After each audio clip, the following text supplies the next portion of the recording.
So I'm going to bring them in, and then we'll start with first Dave. You may know him as Professor Dave Explains. He's linked. All of his channels are linked. He's on YouTube. He should also be on Rumble because, reasons. Dave, welcome. How are you today? Good. How are you doing? Thanks for having me. Yeah, I'm doing well. Thanks for being here. And then we've got Austin. You might know him as Witsit on Twitter. He's got a YouTube channel.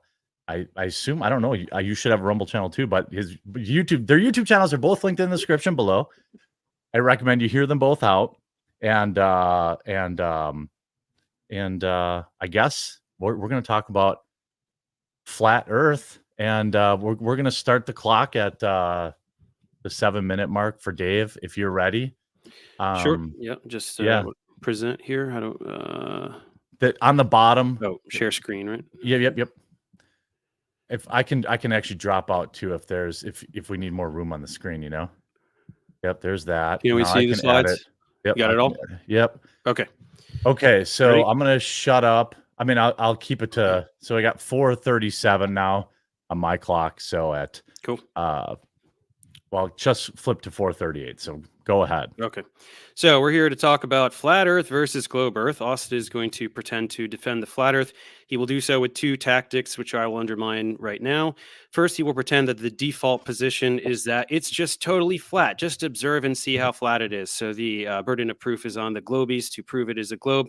No, that's false. All of observations since antiquity have only make sense on a spherical Earth. Looking at the sun, moon, stars, only makes sense on a sphere. That's how we've known the Earth is a sphere for 2,500 years. Furthermore, if you deny a globe, most things don't make any sense. Day, night, seasons, weather, tides, Coriolis, geological phenomena like volcanoes, earthquakes, technology, communications, simple things like line of sight increasing with altitude, terrestrial motion, gravity. None of it makes sense if you deny that the Earth is a globe. Speaking of gravity in particular, I know that Austin will be very eager to talk about his electric gravity bullshit. Here are some reasons why that is stupid. He cannot derive 9.81 meters per second squared. He cannot explain why this value is based on Earth's mass. He cannot explain why G varies precisely with Earth's radius and your altitude. Despite electromagnetism being both attractive and repulsive, he cannot make anything significantly massive fall up. And no, his little middle school science project with a piece of styrofoam doesn't count. He cannot explain why there's no discrepancy in the motion of objects with differing properties, paramagnetic, diamagnetic, ferromagnetic. Cannot explain why there's no difference in activity over differing substances of different conductivities, grass, sand, water, concrete. He cannot explain why things fall at the same rate regardless of elevation. His electrostatic field dissipates with elevation until it disappears, yet things still fall. So, Austin, this is the default position. This is the position that correlates with all observations and every nook and cranny of our knowledge about the physical world. If you would like to make a case for the contrary, feel free to do so, and make sure to bring quantitative predictions. The second tactic he will use is because he knows the flat Earth is so unbelievably indefensible, he will try to obfuscate by turning it into a discussion of geocentrism versus heliocentrism.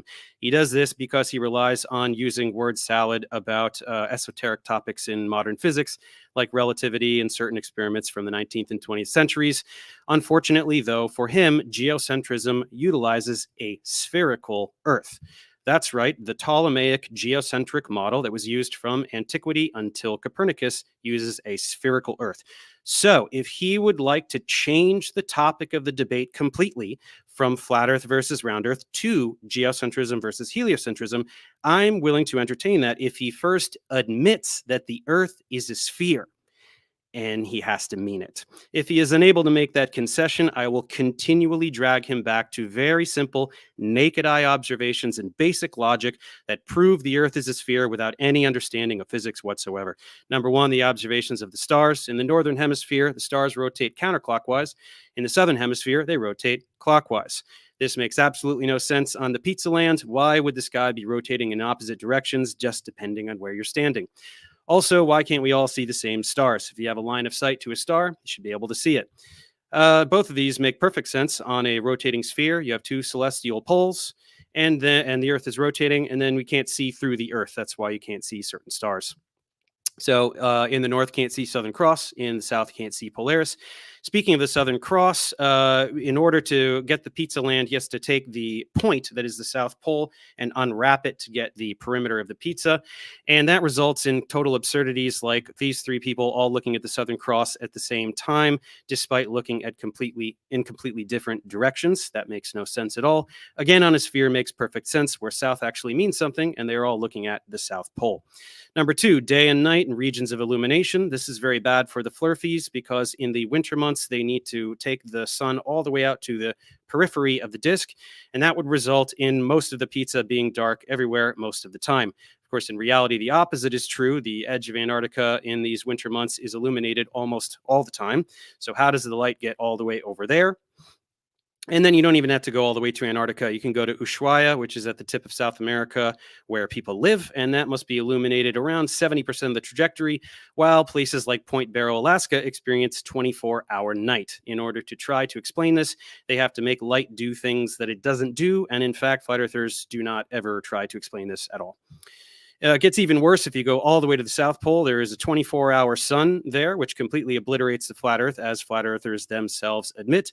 And that is why a rich person lately has been offering fully paid trips to the South Pole so that flat earthers can see the 24-hour sun, and they are all busy crapping their pants trying to make excuses to not go.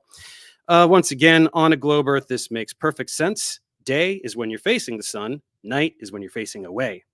Pretty simple. Number 3, Southern Hemisphere causes trouble. For years, flat earthers have been pretending that there are no direct flights in the Southern Hemisphere. This is wrong. There are many. Sydney to Santiago is one of them. And this goes both ways, nonstop, in both directions over the Pacific Ocean.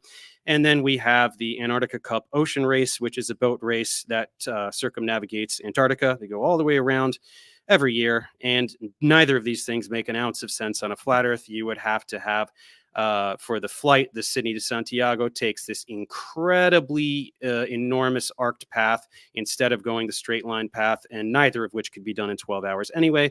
And then the boat race would have to go around the entire world, always steering away from Antarctica instead of towards it, which it doesn't do. So all of these observations are very extremely basic, intuitive ways to prove that the Earth isn't flat. Okay, these all obliterate the flat Earth. They prove without a doubt that the Earth is a sphere. Every single one of them does this. Austin is unable to discuss any of these topics. He has no ability to explain any of these observations on a flat Earth, and so he will desperately try to pivot and turn this into a debate about geocentrism versus heliocentrism.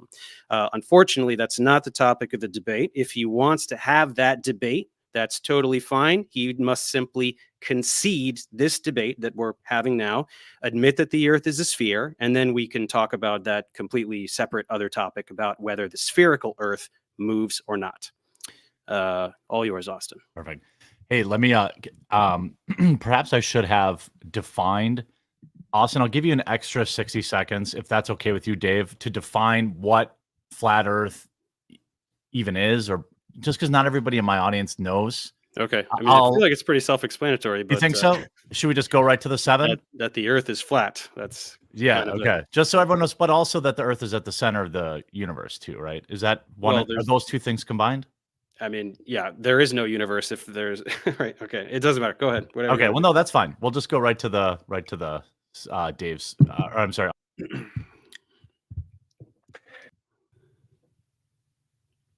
Whoa! Wait, what happened? He just left. He left? Well, he might have just, maybe he'll come back.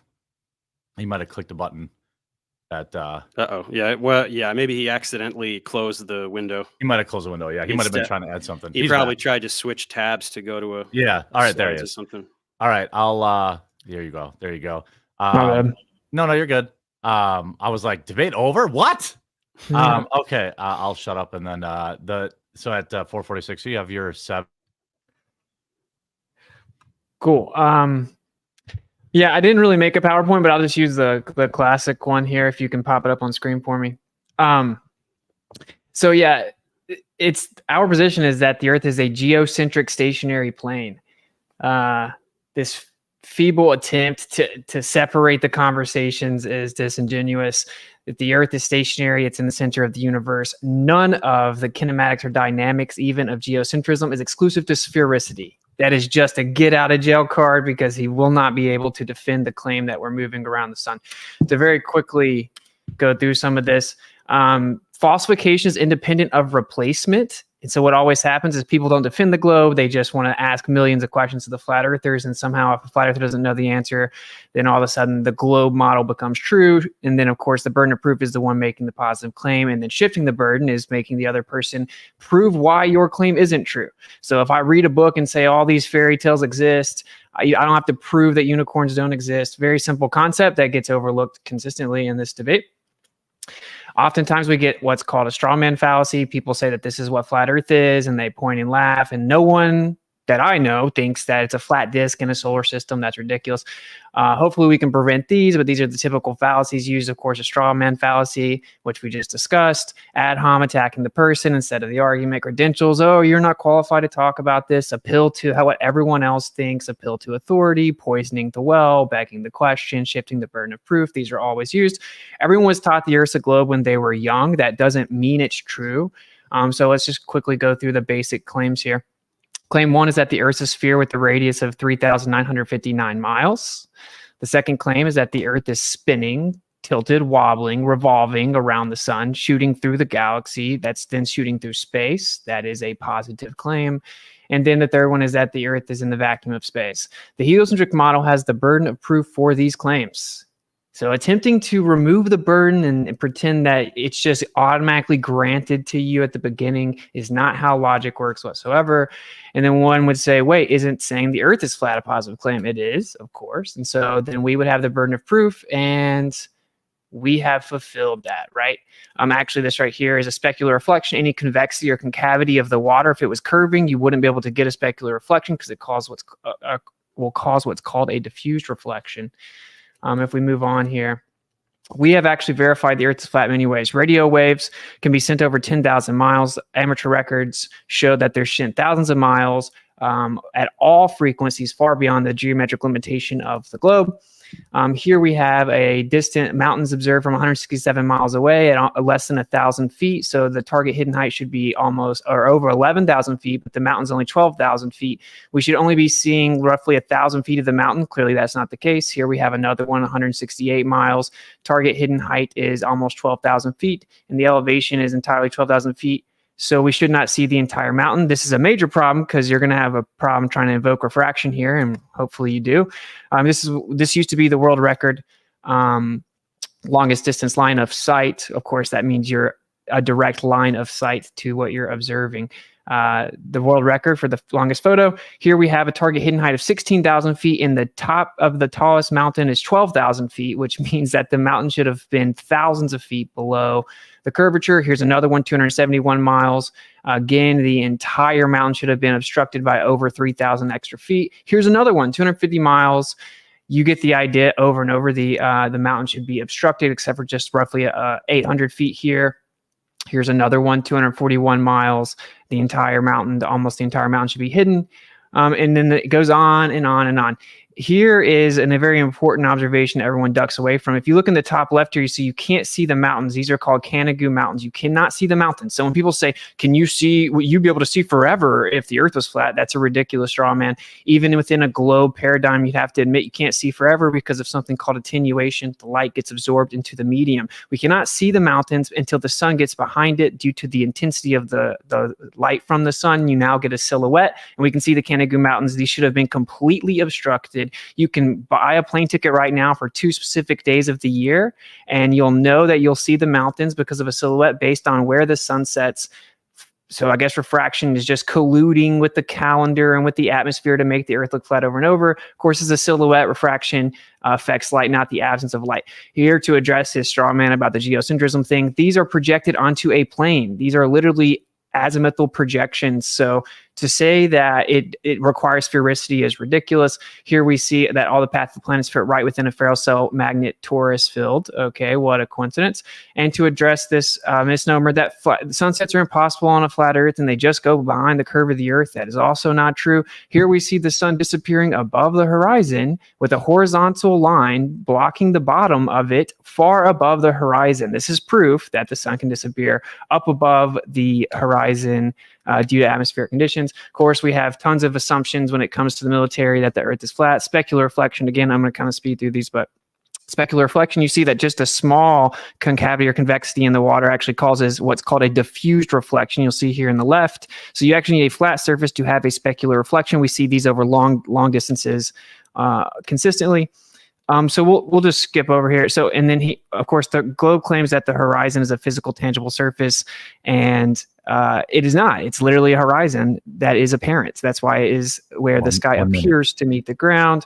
So here we can get into some of the specifics here, but of course, also on a globe, the horizon should drop down and away from you as you increase altitude. What we see in reality is it rises with us, which is a major problem. So long story short, the entire globe model depends on the accuracy of the claimed radius value. And if that radius value is wrong, the entire model is wrong. So in closing, what I'm going to say is, again, falsifications independent of replacement. The literal default position is that the Earth is a stationary plane. The globe says, well, yeah, but it's so big it looks flat, and it's so big that based on the angular rate of motion, you can't tell that it's moving. Could that be true in theory? Sure, but that is a concession that the default position based on empirical evidence and observation is that the Earth is a stationary topographical plane, hence why we utilize it as such for all military technology, etc. Therefore, to make a claim that everything is antithetical to that, you objectively and logically have the burden of proof. And then we'll get into a lot of the things that he mischaracterized my arguments regarding throughout the debate, hopefully. But yep, there you go. Okay, thank you for the opener. I want to give you both. What do you think? Like, I assume there's one or two things that both of you have said or that strongly disagree with. Other. Do you want me to open it up to just give you both a 5-minute period for rebuttal? No, or do you just want to leave it open? We can dig into it. Okay. Why don't what was the first particular topic maybe that Dave you want to poke around? Well, Austin is denying this idea. He's insisting that the default position is the flat plane, empirically, observably, everything observable. Okay, so explain the observations from antiquity that I told you. How are you getting the sky to rotate in opposite directions depending on where you're standing? Let's start with there. How observable is that? How does that fit with your default? This is what always happens. Instead of providing evidence that the surface is curving, you're saying, well, but if it's not, then how does this happen? No curved surface. You said the default position, flat plane. I'm asking you on your flat plane, explain the observations of the celestial sphere. In the north, you get counterclockwise rotation. In the south, you get clockwise rotation. Explain that to me on your default flat plane. Explain it. Yeah, so the counterclockwise and clockwise direction is super simple. It's based on looking different directions. Your better question is, why does it go around a singular point, is what you're trying to say. No. I'm asking about the direction. I'm asking about the direction. Just looking opposite directions would make them go the opposite directions. They all go east to west. If you put a clock on your ceiling, which way can you face to make the hands go counterclockwise? Tell me which way you can face. Not analogous. The stars drop. It is though, because the hands on a clock. You don't get it, right? You don't get it. The stars drop due to perspective, so we're actually looking out towards them, not directly up. Did you know that? Depends on your latitude, right? Depends on your latitude. If you're at the equator, they're going from horizon to horizon. Wait, do you agree that if I was looking out and something was spinning one way and then I looked at it from the other direction, it'd look like it was spinning the opposite way? No, it wouldn't. It wouldn't. Okay, that's why you just said, if I put a clock on the ceiling, right? Which way, I'm asking you, which way you just said, if something is spinning one way and you look a different way, it'll spin another way. So I'm asking you, put a clock on the ceiling. Which way can you face that'll make the hands appear to go counterclockwise? You obviously don't comprehend what I'm saying, Dave. I think you don't understand what I'm saying. Do you agree that things will appear to drop due to perspective? Why are you talking about perspective? I'm talking because you don't understand it. So you're trying to obfuscate. No, I'm not. If the stars are above me on a plane and I look out, they're going to look like they're dropping down, which means I'm looking out at. You don't even understand basic stuff, dude. Look at this. Hang on. Where's the camera? Which way is this turning? Which way is this going, buddy? Which way is this going? I don't know. Which way is it going? Yeah. Which way is it turning? Who cares? do you mean, who What is cares? why me- are you obfuscating away Is it from going what I'm saying? counterclockwise? No, I'm talking about exactly what I'm talking about. Is this going clockwise or counterclockwise? Come on, just give me the answer, buddy. You can see it. To You be see fair, the screen. the webcam is mirrored, so it might be. Oh, it is? I think so. So No, Well, I don't I- know, and I don't see what's No, the I see relevance. it. I see it going counterclockwise. I see it going counterclockwise. yeah, that's how I. That's going Let- counterclockwise, right? Just say it, Austin. Just say it. It looks like that, yes. Yeah. Okay. So we keep it turning. Do you think I don't understand the concept? No, I'm showing you, and I'm showing all the viewers. Look, which way is this going now? We all get the concept. Going clockwise. So if you're standing Yeah. up here and you look at the sky, you see it rotating counterclockwise. If you're down here, you see it rotating clockwise. So admit that this phenomenon makes perfect sense on a globe, and on a flat Earth it doesn't, which is why you're rambling about perspective and all these other things. No, to try to there was no obfuscate this rambling. very You simple thing. incessantly interrupted me explaining it because you know you can't No, because actually you're allow me trying to to say. change the subject. Okay, let me ask. I'm not. Let me Yeah. try this. If this is okay, can we start with because you guys are both super familiar with this. Let me toss out. Let me so people can dip a toe.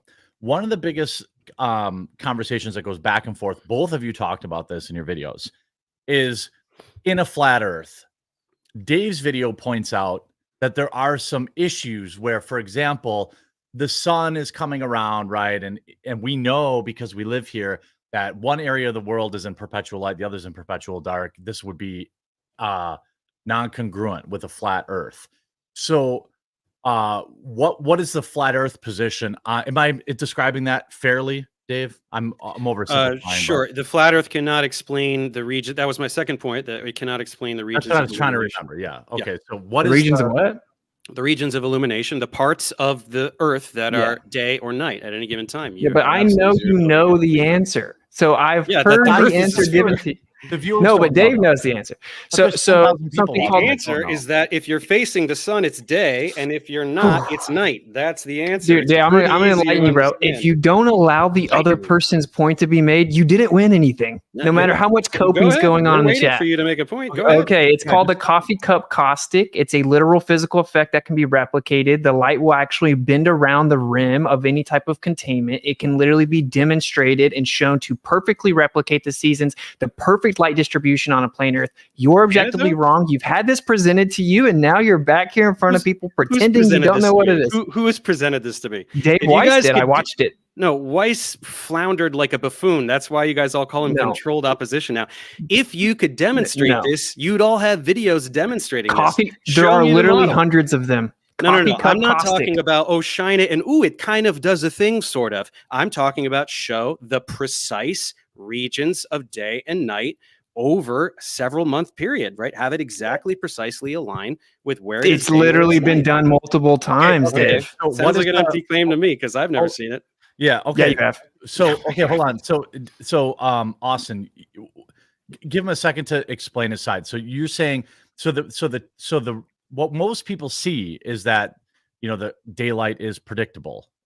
Daylight, nightlight is predictable based on what is believed that the orbit, the current belief about the Earth's orbit. In a flat Rotation. Earth, yeah, the rotation, yeah. In the flat Earth, just let him finish. Dave, you get 2 minutes. Can you I'm describe? not talking. Oh, me? What?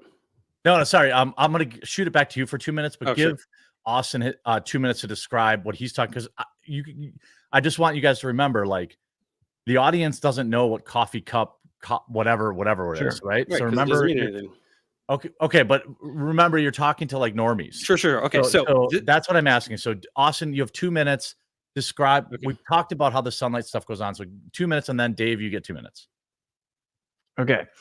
So if you type in coffee cup caustic, which I will literally I'll share the screen. And Dave has been shown this in Stay on his top. debate. Stay on point, though. Stay on point.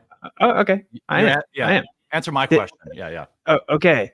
Just Google coffee cup caustic. If I have a coffee cup, if I took the lid off of my coffee cup and then light was shining in from the window, what will happen because of the rim is the light will hit inside the coffee cup and wrap around the entire rim. I can take this little flat earth model right here and do it live. I'd have to cut all the lights off, and since the windows are open, I can't.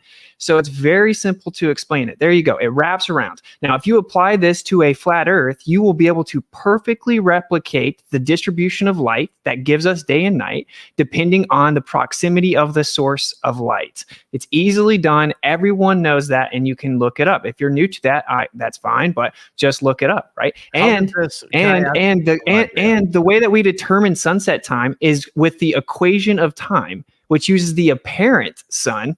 It uses the mean of the apparent sun. So we don't even use the globe model and a physical location of the sun to determine sunset time or day and night distribution. In the real world, we use the equation of time. So you can replicate this on a flat Earth. It goes in the globe Earth and flat Earth basket. It isn't exclusive to either one. Now, how does this, and I'm going to kick it over to Dave after this question, but I watched his debunk video, which is a little bit older, but it has a zillion views. So congrats on that. But there's like, let's say you have this coffee cup caustic, right? And his claim is that there's like perpetual night, daylight in this spot and perpetual night in this spot, right? Am I representing that accurately? Yes, near the solstices, there are places with 24-hour night and 24-hour day. So how does that figure into this? Yeah. Look, okay, I'll share the screen so everyone can see it. Okay. Does that work? We'll just do that. So I gotta find which one it is. Here we go. Okay. I got you. Okay. If you see here, this is a demonstration of the coffee cup caustic. Okay. That's what this is. So if you look, you put a dome over at the top of the flat Earth, you're going to take a light source. It's going to give you see the distribution of the equinoxes and the solstice right there below it. Now watch what the light does. Now look at it wrap all the way around the outside. Okay, this is called coffee cup caustic, meaning if there was a container on the Earth, it would literally have to do this. It would have to do this. And yes, all the mathematics has been shown, and I could pull that up if I need to. Well, so the math has been shown. I want to give, while you pull that up, I'm going to give Dave 3 minutes to respond because we went over. So I want to give Dave, I'm like, I'm kind of keeping it rough, but just try to keep some semblance. So I want to let Dave respond to this. I don't need 3 minutes. It doesn't perfectly match. It's just a very hackneyed demonstration that kind of sort of makes a shape. They're not showing any kind of actual model that directly correlates with all of the positions. So number one, it absolutely does not correlate with the times of day and night, doesn't do it. But second of all, it also creates gigantic problems because in order to get this, you're pretending that there's this dome, magical dome or whatever the hell you're talking about that's giving this effect, which number one isn't there. Right? You cannot demonstrate that this dome is there. But number two, it creates other problems because if you're saying that the sun is outside of this dome, then you don't get to have the sun inside the dome for the magical explanation for tides and all these other things that don't make sense on a flat Earth that you're pretending that the sun and the moon do, right? Now, when Dave mentions this is another point of contention. I just, you guys are going at it, but I just want to keep everyone else in the loop. There is one of the points of contention is whether or not in the flat Earth model, and you guys correct me if I'm wrong, is whether or not the sun is inside or outside of this hypothetical dome. Because in one case, it's responsible for the tides and this, that, and the other, and then the other case, it's responsible. What is it? Tides and what did you? Storms, everything. Yeah. Right? Coriolis. So what is storms rotate in opposite directions depending on the hemisphere? Everything. Oh my gosh. So okay, all right. So Austin, I'll give you. Go ahead and respond to that. Okay. Yeah. So we don't know what's above us because you can't freely just shoot stuff up as high as you want to. Okay. And GPS cuts off over a certain height. It's all militarized. But there could be layers to it. I don't know if you've ever thought of that, Dave, but there could just be layers. There could be multiple layers. And yeah, we know the sun affects things here. Tides don't work. You just gish gobs. Tides don't even work in your model. You can look up a paper by a Harvard paper, a century of tidal theory failures. Gotcha. Yeah. Okay, it's very simple. But this was if the whole debate is just, hey, let's just start spamming Austin with questions of how would this work on a flat Earth. That's not a debate. You're supposed to support the claim the Earth's a spinning ball. I show direct falsification of it in my PowerPoint. So avoiding that is totally disingenuous. Like the rotation of the night sky, depending on latitude, and you can't answer. You just say the word perspective and run away. So Dave, no, I got 3 words out and you interrupted it. No. You were free to answer. That's all you could do. Let me remember we did the whole thing with the clock on the ceiling, and you have no idea what you're talking about. You said that, fellas. Okay, let me do. Okay, I'll play ball. I think that's fair. Why don't I give Dave and Austin both blocks of time? Dave, defend your position I'll give you 5 minutes enough, you think? No, we I don't thi- need to. I mean, longer chunks of time are just time for word salads, right? We need to actually All right, discuss defend these that the things. Earth is a globe, and then when you're done, I'll pass it to Austin and let him Yeah. defend that. Well, I mean, right? look, That's I'm what you're just- asking for, Austin, right? So I'm gonna do that. I want him to rebut the specific falsification of the globe where we see things from hundreds of miles away that should be obstructed by literal miles of vertical Yeah, okay, curvature, pick one including thing. silhouettes. Pick, because you pick don't. one thing. Pick Those were one thing lies. like that. Okay, so you go. that is the question. Okay. The Dave, question is, go why ahead. do we see too far? And the answer is, we don't. Sorry, they're all lies. Every time you do a picture like that, you're lying about the distance, you're lying about the elevation, right? The altitude from which the picture is taken. You're just lying, right? All of What these is the, things. what is the have been debunked. picture you're talking about? Is this a picture where it's like, oh, here's a mountain that's They really just take pictures and like, look at this thing that's so far away, we shouldn't be able to see it. Or like, here's the Chicago skyline from across the lake. Well, we shouldn't be able to see it. They're just always lying. They're just lying about the distance. They're lying about various. Bro, those were All it is. everyone I showed was from a professional photography website that has nothing to do with flat Earth, with So? all of the information listed. Austin, Your can you give me- model can you doesn't share claim one? that the distances are wrong. That isn't you your share one? model's answer. No, you Austin, can guys you just share one? lie. You guys just lie. That's all it is. You just lie about how far away things are and how high. It's the a altitude is. professional photography website. It has nothing Okay. to do with flat Earth. Well, Can you, either- can you share one so, so people can see what you guys are talking about? yeah, Please. show the- Sure. Anyone you want, as long as Dave agrees that it looks good. Share one that you think, Austin, that you think. I'm trying to, share one that you think supports your position, and then Dave can debunk the photo, or he can share his criticisms of the photo. And while he's looking that up, I want to give everyone a chance, let you know. I'm joined here by two creators, two commentators, both Witsit Gets It Done on YouTube, linked in the description. It's at YouTube at Witsit, and as well as Professor Dave. Also enjoyed your Terrence Howard video because I think he actually is legitimately insane, but that I don't know. But the expected virality on that one, yeah. yeah, that was all right. Yeah, but both guys create content. One of the people in this room are banned from Twitter. I don't want to name names, but the otherwise you can find them on Twitter or Dave, is there somewhere else where you want people to look for your stuff other than Nah. Okay. YouTube. One of these guys in the room is also propped up by all the algorithms. All right, Yeah, all right. I That's make not popular debating. content, man. I make popular content because it's anyone's funny to popular- Wait, watch. you're algorithm. prioritized by the algorithm. No, I'm the things that people like to watch are No. prioritized by the algorithm. If I Google Nobody Witsit Gets watches It, you guys come 'cause up. So few people are stupid enough to fall for a flat Earth, so nobody watches you guys. I Well, make Dave, content listen, that's interesting. If I YouTube Witsit Gets It geocentrism, a literal stream I did, you pop up. Can you Okay. explain to me why you're popping up when I search for me? Okay, let's not play Let's games. try it. It's, Let's try it. I'm yeah, looking it's right now. YouTube admitted in Congress they deprioritize Gets it. flat Earth content because it's misinformation. So Geocentrism. what? Yeah, I don't get it. I got if the Earth is flat, what's under it? Shorts. Yeah, Solar that's what I system got. from Earth's Of perspective. course, too. because it's heavily censored. It doesn't mean it's true, but we don't have to play this game that like I you're got a not cheat propped game up. video. Jeff recommends popular content, bud. I make very good, informative, educational content. as Look at well that. as What do you debunk- wait? Go down. Go down. Go down. What do you have to do with Okay. Witsit Gets It geocentrism? What's the What third does what does your video have to do with it? You I just don't know. proved my point live for the whole entire audience. Maybe I Thank put you. the keyword geocentrism in there. I don't even remember what my keywords are. No, you didn't. No, you didn't. You don't know. You don't know what my keywords are. I know for a fact you didn't. So anyway, You don't Anyway, have let's access get to back my to the YouTube. photo. because studio. I've You don't know tested, what my I've keywords tested are. this because you're the number one propped up anti-flat Earth. Dude. They admitted in Congress that they consider it misinformation, so they deprioritize it and they prioritize the information correcting the misinformation. That would be you, according to them. So they prioritize you. If you look up anything flat Earth related, you get Professor Dave. Okay, we all know that content blows the rest of your content out. That's why you got so many tens of millions of views. Look, I have 1,500 tutorials. Do we really want to talk about my education? No, bro, I'm not even. I hope you. I like. Good luck, brother. I'm not hating on your success. I'm just pointing out. No, you definitely. I'm literally not, dude. If you make $400 million, I don't care. I wish you would. I don't care. Doesn't matter. I'm just pointing out, bro. I'm just pointing out the Awesome. objective fact that it's CPART. Austin, I love you, but hold on. Now, here's a picture that Austin shared. Nobody denies that this picture exists. Austin, what do you say this is showing?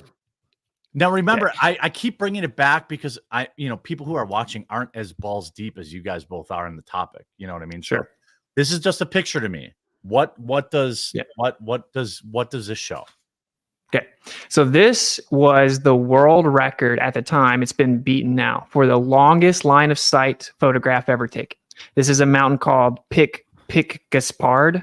Okay. And it was so now on a globe, if I look out, the earth should be curving and blocking things in the distance, similar to how I can't look around a corner, right? Very like if I look, it's like looking at a hill. So if based on your height, taken at 12,000 feet though, right? Correct. Right. So what you do is you pull up Earth Curve Calculator, you put the observer height in, Okay, and then it'll tell you where the horizon will be, and it'll tell you how much of the target hidden height there is. So this is from the Earth Curve Calculator, official calculator. And if you look at it, the observer was 9,000 feet up. The target hidden height, meaning how much Earth curvature should be there, is 16,000 feet. And the top of the tallest part of the mountain is only 12,000 feet. That means the top of that mountain should be 4,000 feet below Earth curvature. Okay. And then Dave, what do you say to that? Two things. One, I cannot verify any of those numbers. Those could absolutely be fabricated by you. And number two, we're not doing any of the math. So those are two things that are not being verified. So instead, let's talk about something purely conceptual and intuitive. Why can we see farther with elevation? You're on the screen. Be careful. What happened? I know. Awesome. Okay. I was just saying, this guy's just denying basic math. I put my own home address on when I didn't realize it. So I was just telling yeah, I get you. Good luck. Okay. Yeah. Okay, let me finish the thing I was saying. Go ahead. Sorry, Dave. Go ahead. So we can't verify any of these numbers. So instead, let's just talk about something very simple and intuitive. If we are looking at something at the horizon, if we go up in elevation, we can see farther. That is not intuitive on a flat Earth because that actually increases the distance to the horizon, right? If you're going up, now there's an additional distance, right? If you get a hypotenuse, that's always going to be longer than the leg there. So why can we see further with higher elevation? That doesn't make any sense. Okay, that's insanely incorrect. So you change your angle of view. Correct. Okay, so just address the point, right? I did. Okay, go ahead. Within 7 seconds. Austin, he made a claim you're that here it doesn't make any sense. Here. It's if you go up, basic this is math. even farther now, right? If you're here and you're looking at something here and you go up in elevation, that thing is now further away from you. So why can you see further with additional elevation? Because you're increasing your angle of view. Increasing you your didn't know that? You can see how can you see a further distance? We're not talking about an angle, a further distance. How can you see? Because now you're changing your angle of view, so you're increasing your angular resolution and the things that you can pick up in the distance. Also, the ground ramps up due to perspective. Dude, just imagine, just think about it simply. If I was on a flat floor and I laid my head down on the floor, as I start to stand up, I'm going to be able to see further along the floor because my angle of view increases. This is again not exclusive to a globe Earth. And you deflected away from the observation that refutes the globe again. Because I can't verify any of these numbers or the math. They're just lying about them. Okay, so if the numbers are correct, then you concede it refutes the globe? Probably not. No. Okay, then answer it as if the answer, because these are not my numbers. Okay, I don't know that. Everyone at home is going to be able to go look it up. It's a official professional photography website. I want to let you guys both know. At the start of the show, I did a poll. Just so it's with about 3,000 votes, it's 65% Globe Gang, 35% Flat Friend, which I thought I'm going to run it again at the end because I thought, this would be fun and a fun experience. Well, nobody's going to change their mind here. Well, you're probably true. So you've watched online debates before, Dave. So yeah. Well, no, not really. He brings his flat Earth, people, and they're impervious to facts and logic, so they're not going to change. Says the guy that's just ducking a picture. Yeah, I'm ducking a picture because it's a picture, right? I'm talking about very simple physical concepts, right? I'm talking about observations that we can all agree on, like the observation of a celestial sphere rotating counterclockwise versus clockwise, that you cannot explain, that only makes sense on a spherical Earth that we used in ancient times to prove that the Earth is a sphere. That's why sphere is the default position that you're trying to undermine by talking about. Hey, real fast, can we show some intellectual honesty? I understand that you don't know these numbers, and fair enough. Okay, you should want to verify them. That's fair. That's fair. Yeah. I'm asking you in good faith, if the numbers were correct, which they are, what would be your response? You could say if the numbers were correct. Yeah, it's an intellectually honest question, and it's actually disingenuous to avoid addressing the evidence just with the cop out that I can't verify the numbers right now. It's actually really not, because when you have an entire model that is all interconnected and all observable phenomena are explained by that model, one singular datum, like one photo, is not going to be powerful enough to undermine an entire model. If the numbers were true and if the math wasn't fudged, then I would say, okay, there's probably some kind of atmospheric effect or some kind of thing that I am not aware of that is making us see a little bit further. Maybe it's something that particular day. There's a particular humidity, or it's clearly over water that's going to increase the atmospheric refractive effects. None of these observations are ever done over land. I think that's why. Same with the skyline of Chicago. They're always done over water for you guys. So there's something clearly, just one singular explanation that is missing.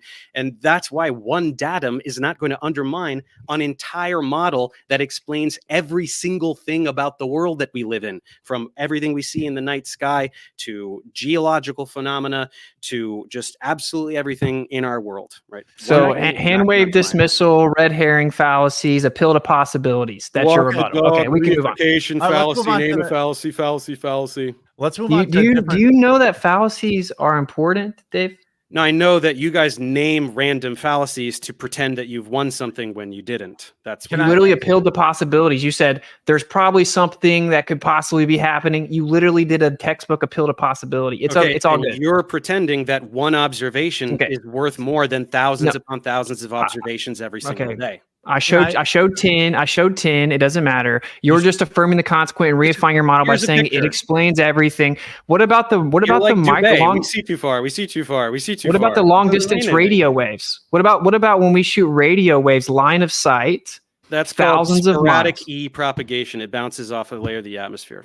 Okay, that's called skywave propagation. Okay, hold on. Sporadic E propagation. Everyone's had their say on that. Okay, let me ask you. Another thing that I found fascinating as a normie is the contention between the what do they call you, Dave? A glober? I don't know. What is the name? Heads, globe. I don't care. And then so the globe people and the flat people is the idea that's one of the things that I saw Austin talk about and you talk about was that essentially 5,000 years ago, there was a different North Star. And the question around whether or not the stars move, because that is actually paramount to the idea that the Earth is rotating around the sun versus the Earth being the center of the universe.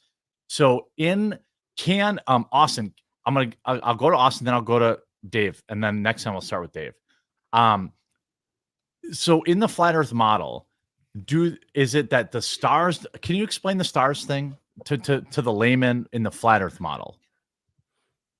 Okay. Wait, the star thing? Like the question you just asked about the star moving or something else? Well, I thought, maybe I misunderstood. Correct me if I'm wrong. I thought the flat Earth mindset was that the stars did not move. Is that not true? Sure. Am I wrong about that? Okay. Well, or correct the me. claim. There is a claim that the North Star used to be a different star, and it's a very vague, ambiguous claim based on like architecture. So there's no actual legitimate evidence verifying that. For all legitimately recorded history, we have Polaris. But there is something called a kinematic equivalence, which sure that sounds fancy, but it's not. Hold on. I know you're explaining it, but you didn't add. So is it what is the flat Earth position on stars? Do they move or do they not move?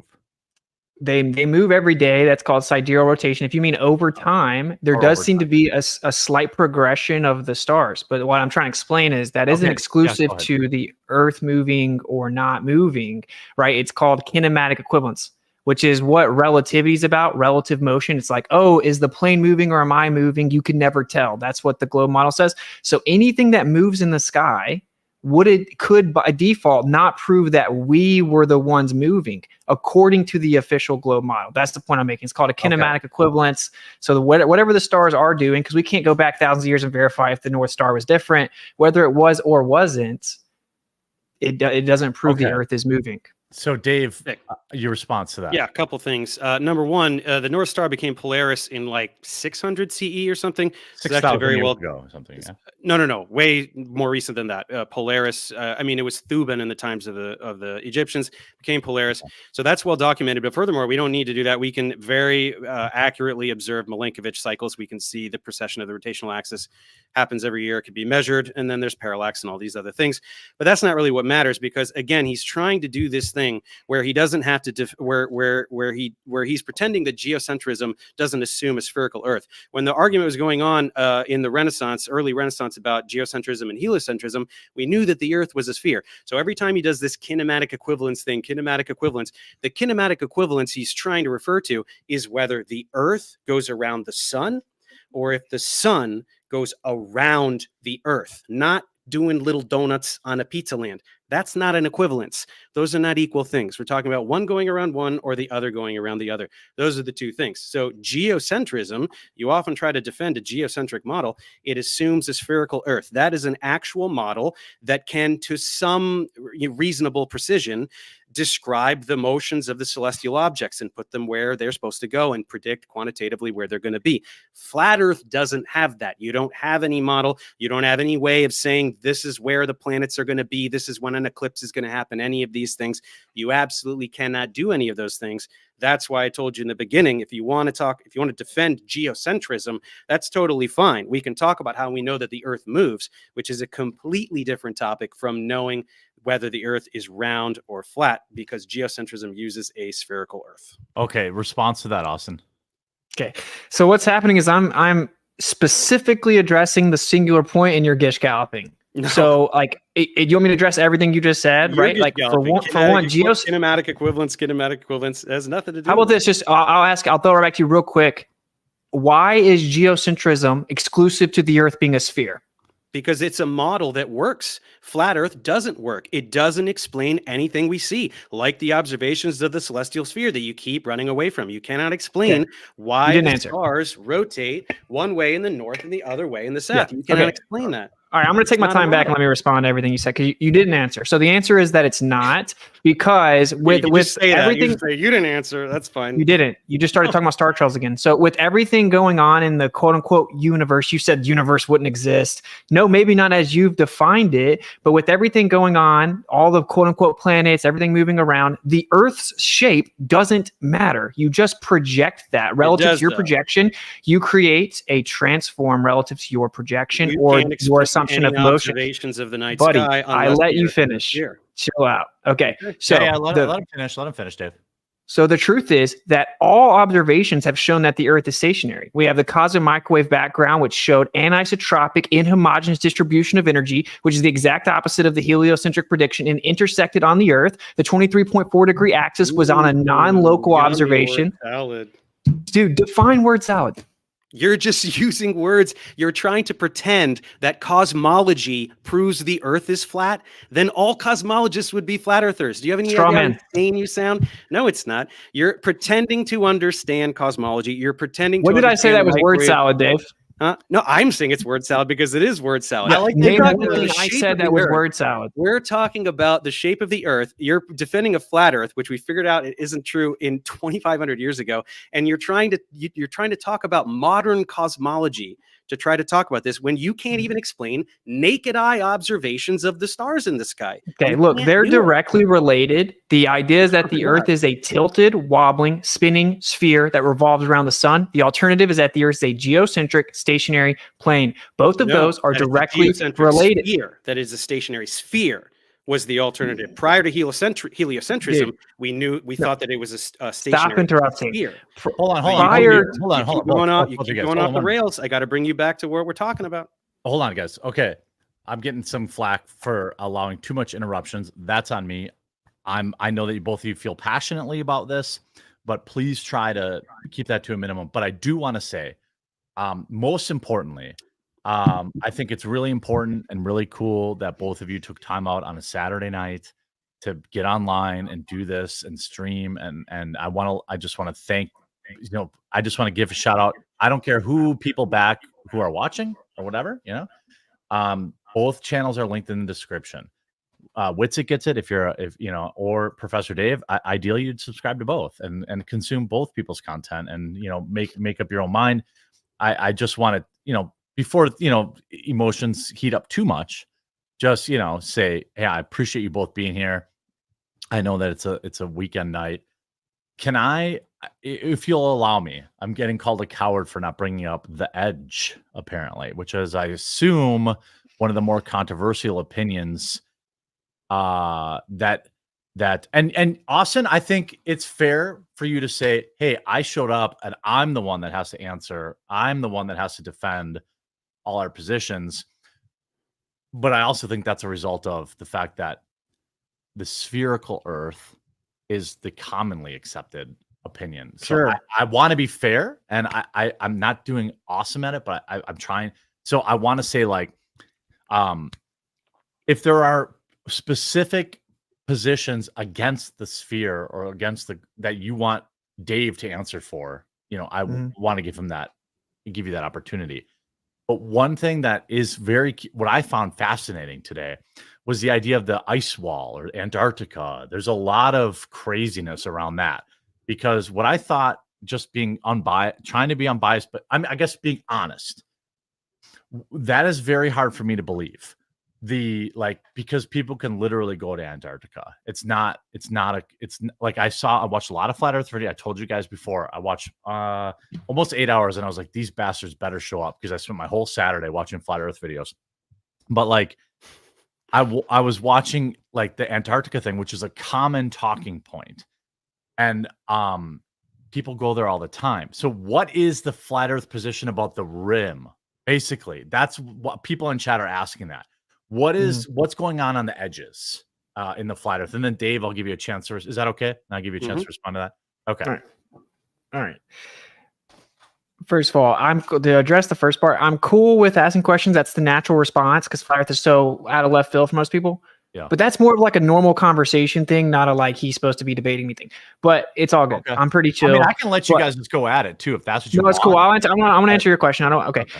This is the typically held position. You cannot freely and privately explore past the 60th south latitude, okay, which is a ring around the outside. So to independently and freely identify and verify what all is out there is not possible. Do people go there? Yes, you can go on approved guided tours. Most of the time, it's like just a couple locations. They say it's super dangerous. I have a friend that this is anecdotal, but a former NASA employee was stationed there for 6 months. He's a flat earther. It's admittedly the highest elevation on Earth. So when people say ice wall, I mean, there are videos and pictures of what you would call an ice wall. It's the highest elevation on the Earth. Hold on. Highest elevation on Earth in Antarctica? Highest average elevation. So not like Mount Everest, the highest average elevation of a continent. Okay. That might be. So we're saying we don't know what's there. And oftentimes people get this straw man. It's like flat earthers say you can't go to Antarctica. People go there all the time. No, we're saying you can't freely and privately explore it, right? Like if I let you in my house, but you couldn't go upstairs, you couldn't tell me what was upstairs, right? A sex dungeon. I would know. So are you going to go with Will Duffy to the South Pole? He's paying for you. I told him when he first emailed me, before I even knew who he was, that I was open to going. I had specific parameters, which is that they can't take my words out of context and make a hit piece like they always do, that they have to be forthcoming about all the funding and all the stuff like that. And I said I would go. I have no reason not to go. Hold on, Dave. Can you explain the Will? Because I know about the Will Duffy thing, but most people watching. Yeah, I didn't know. I was getting these emails and not even knowing who he was, so I didn't reply. But he was this guy, Will Duffy, has been emailing flat earthers and people who make flat Earth debunking content about paying to bring some people to the South Pole to observe the 24-hour sun. He's like some eccentric billionaire guy, right? I don't really know anything about him, and I don't know how much money he has. I don't think he's a billionaire. I think he has enough money to pay for a couple people to go. Because I will go. I'll do the South Pole tour. I wouldn't. I have things to do, but I would love for some flat earthers to go and see the 24-hour sun. And most flat earthers are already making excuses. Weiss is saying he doesn't want to go because he's evil, Satan or something. I don't know what he's talking Austin about. Said he would go. Okay, that's great. And Dave's position was that he doesn't respect people that are dishonest and hide behind anonymity and stuff like that. So whatever, I said I would go because, dude, I'm not scared of anything. You know, I'm a flat earther. Did he contact you? Yeah. He sent like a mass email, and when I saw it, I responded. I said, dude, look, I'll go. It has to be transparent, honest. People have stolen money. They claim on their videos they're going to fly us, and then we contact them. They're like, I'm not going to actually fly you. That's just for my YouTube video. But he still has a GoFundMe up to make flat earthers look bad. So I said, if it's honest, I'll go. I'm not scared of the truth, dude. I'm a flat earther because you can go see mountains from hundreds of miles away consistently. It doesn't add up. The math doesn't add up. So anyway, and Can I bring it back? I don't know how that's going to manifest, but as of now, it looks like it could be me and Jaron going with, I guess, Dave McKeegan or something. But well, I give you. and when we don't see the 24-hour sun, what are you going to have to see? So if you go, all right, right here and right now, you go, you see 24-hour sun, you come back, you make a video, because look, I saw this in Dave's video. I feel like I've saw you, and I have also. Everyone's been wrong. It's not like a big deal. I'm not saying you are.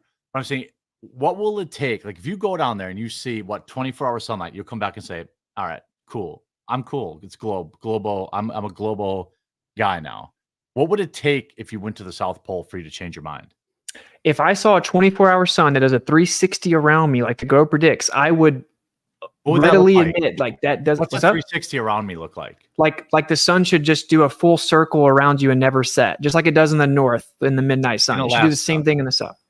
What does it look like in Alaska when it's light for 24 hours there? It literally does. If you're far enough north, you can just see the sun do a full circle around you, which is what the flat Earth predicts as well. What's up, Dave? Do you have any issue with that? I don't know. I've never been there. No, great. I can't wait. I really hope they go, and then when they come back, that's the end of flat Earth, because that will be it. And let me finish what I was saying. Okay. Yes, it would match the globe. I would step back and be like, whoa, I don't expect it to. So I would admit, yeah, that's weird. That matches the globe. That's not expected on the flat Earth from my understanding, blah, blah, blah. I'd openly admit it. Isn't that what you just did to me about the photograph? Or I was thinking of another explanation? What? No. I didn't even say that yet, but maybe. But a more definitive test actually is to charter a plane, fly far enough south, have multiple mechanical gyros spinning up that maintain rigidity in space. They should tip over as you go, and then it should flip over. So it should tip and flip based on the curvature of the Earth. If, say, that test and the 24-hour sun was actually manifested, which I don't have high hopes for, I would, if I found out for sure the Earth's a globe, I would be the first one to come out and admit I was wrong. Because that doesn't prove one thing doesn't prove is that we're flying through space. It doesn't prove any of this other nonsense. Okay, well, let me ask this. So, I feel like Austin's been on a bit of the hot seat. So let me pose a question to Dave. I watched a bunch of your videos today. I actually really appreciate. I can definitely tell you're a teacher because all of your PowerPoint slides gave me PTSD back to my college days. I'm good with slides. Yeah. I actually, when I was getting my master's degree, I still had a professor that used overhead projectors that he had written in the 70s. Old school. Yeah. Yeah.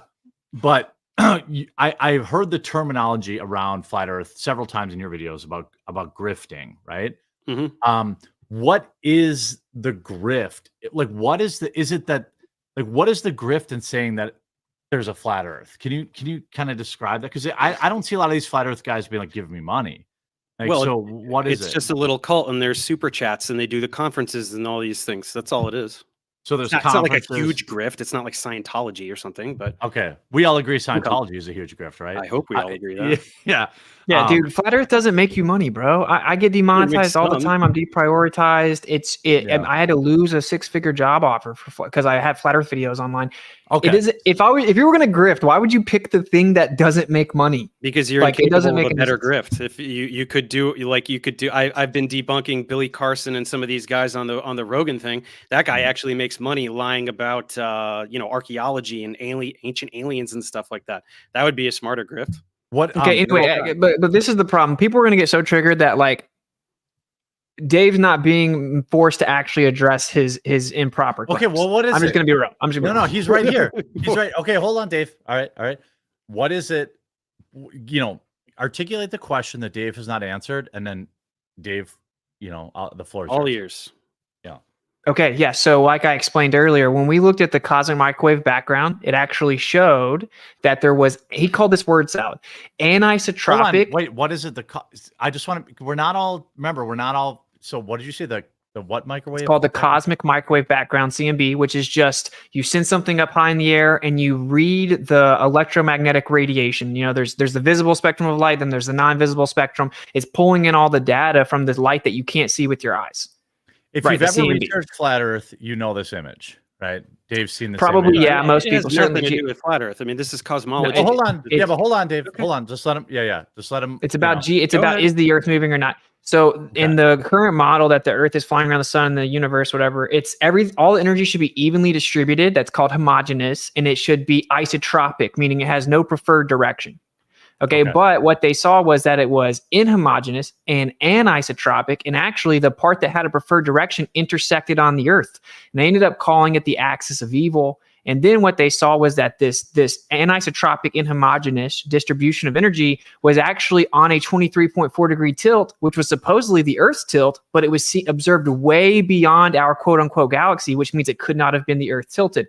So it's a major problem. The CMB matched the geocentric model. Okay, Austin. So you're talking. Okay, so this image, right? The CMB model, right? You're saying, how does this? One thing I'm a layman, so I feel like I'm speaking for just regular people who are watching. What about this? Should Dave talk about when it comes to the sphere heads? You know, so when you talk about the microwave, whatever. How does this relate to flat Earth? Is what my question is. This is just about if the Earth is geocentric or not. If the universe is geocentric. Okay, so that's a different conversation then, right? Because the it's not though. The planet it's not, could though. be yes, it is, because the planet could be a sphere but still be geocentric. It right? could be, yes, that's right. Okay, so it is different. The point is that the mainstream model we were all inundated with was that the Earth is a spinning globe. So the alternative is that the Earth is a stationary plane. And what always happens is the people that believe in the spinning globe, they want to avoid the burden of proof for both of those things, curvature and motion. And if they think they can say, what's an eclipse? Then somehow they don't have to explain all the evidence that shows the Earth's not a spinning globe. And that is illogical. Austin, how do you explain eclipses? You brought it up. I didn't bring it up. So I don't wrap this one up first. I mean, let's not jump topics here. Okay, I'll shut up. You're right, Dave. Thanks for keeping me in line. Yeah.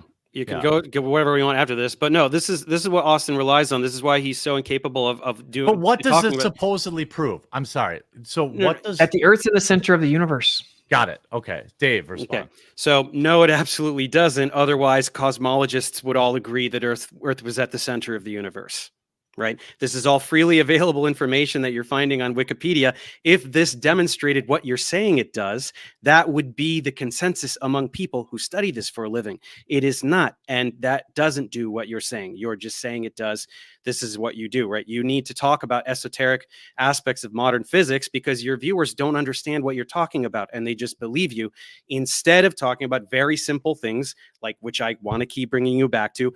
Why is it that people looking in different directions can all see the Southern Cross at the same time? Very simple, intuitive things. These are what we should be discussing.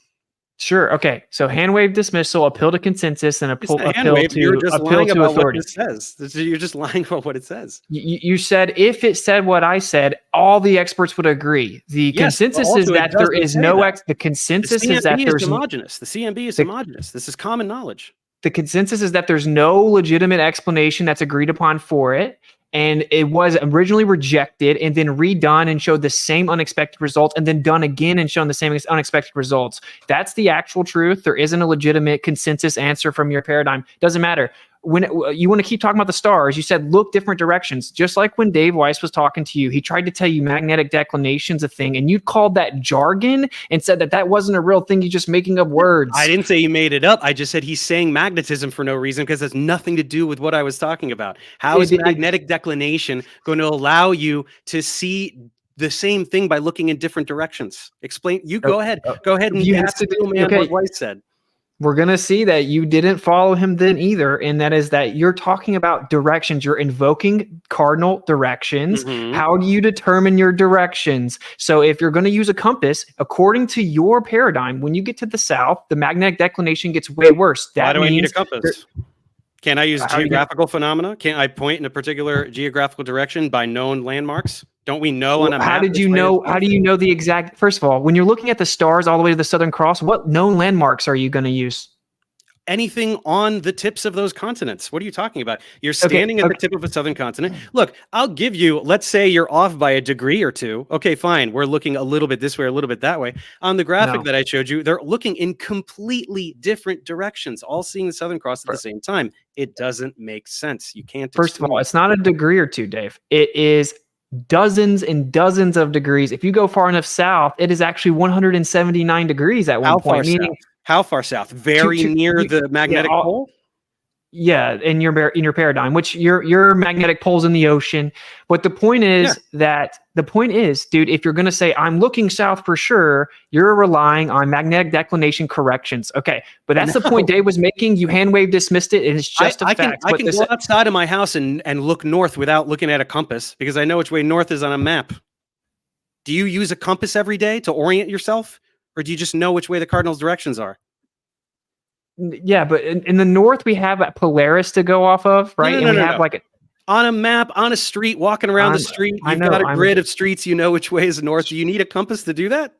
Well, actually, if you use the compass, it will show you different directions over time. I'm asking you, how do you verify south? Use geography.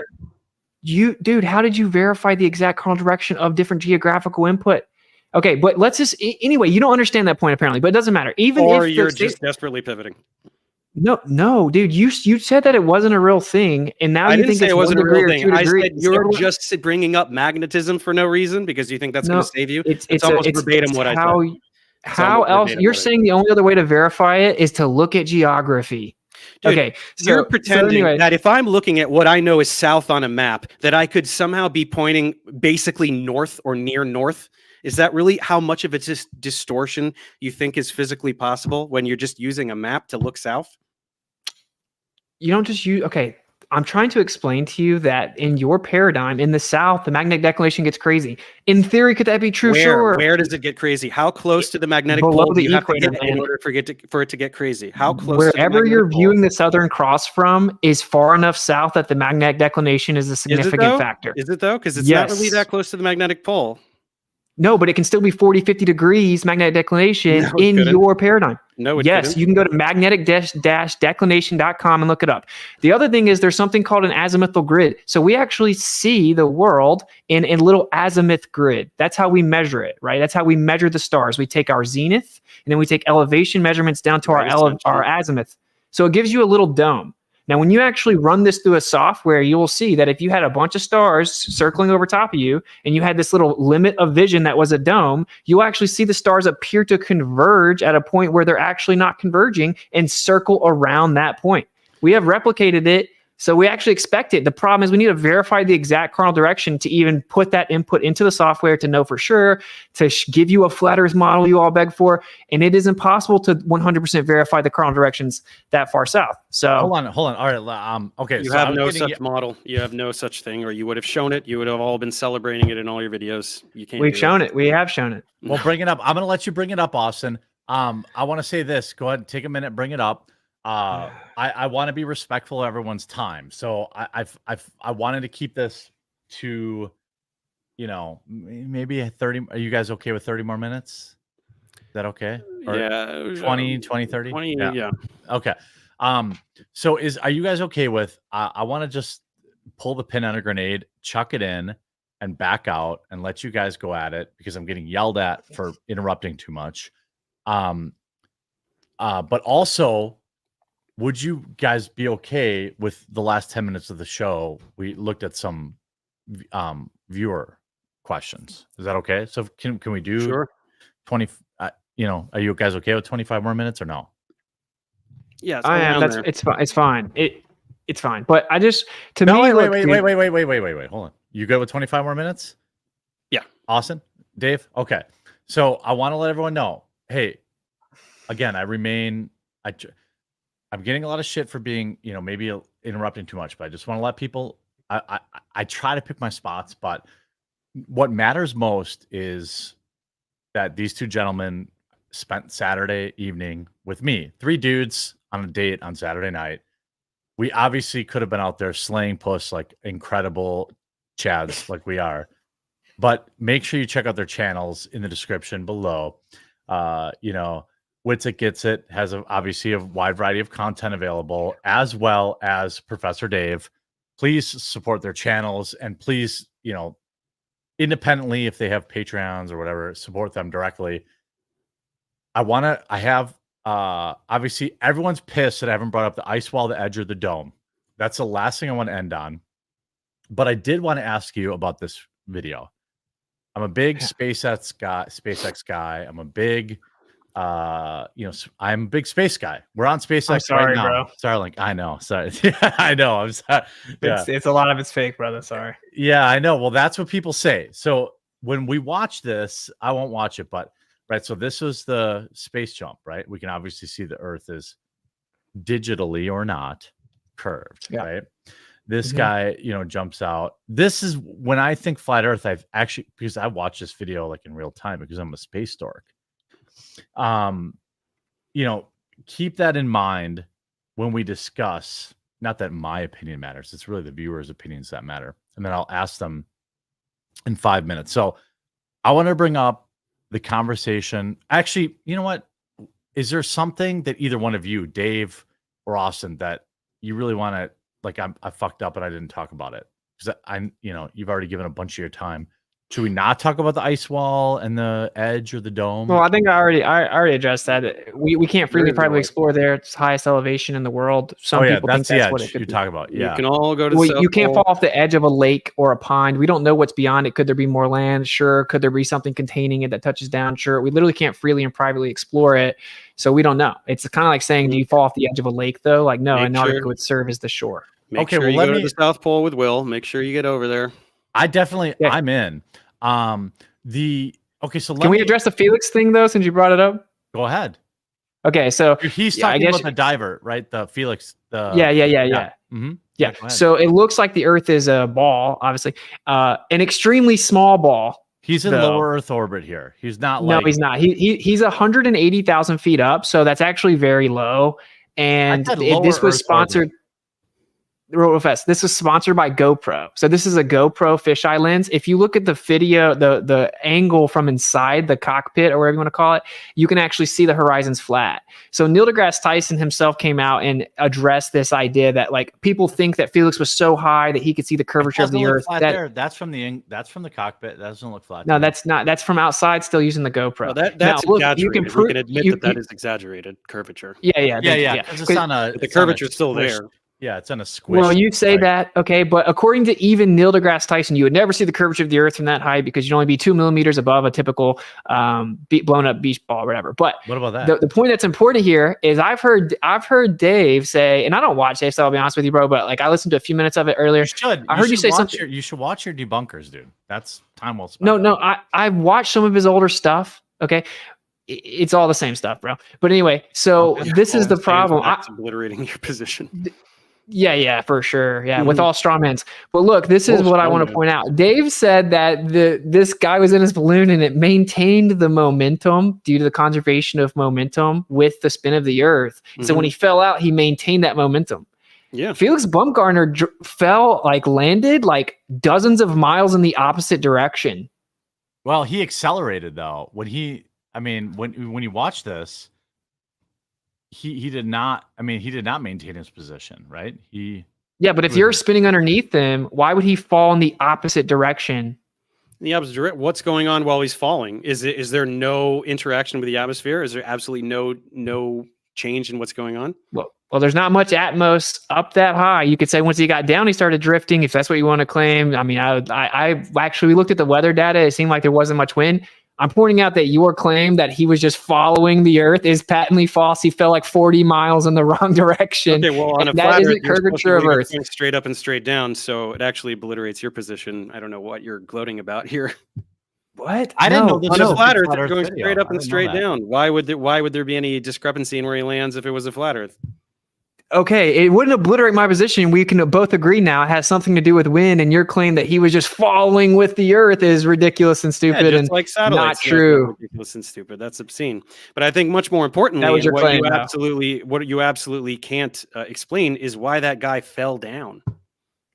oh my gosh. Oh my God! Yeah, Oh, the because he- gravity he- conversation. Electric I gravity. forgot. Let's talk do about electric gravity. Yeah, Let's yeah. talk about it. Let's. Yeah, let's have because some fun. he has weights when he's more dense in the air and he went What is down. weight? It is mass times gravity. Mass is volume times density times downward acceleration. Gravity is little g, which is just downward acceleration, 9.8 Yeah, meters due per to the second mass of square, the which you Earth. falsely claimed that we can't derive, but you can do that with a kinematic equation, strictly a kinematic equation. Get me Yes, you can. 9.81 meters per second squared without using the mass of the Earth. literally you can do it with a kinematic equation. It's also been done with see it. Where is it? Yeah, initial height, velocity, and time will give you the same exact 9.8 meters per second value. That's just the effect. Did you know that 9.8 meters per second scare is just the effect? It isn't even like the claimed cause.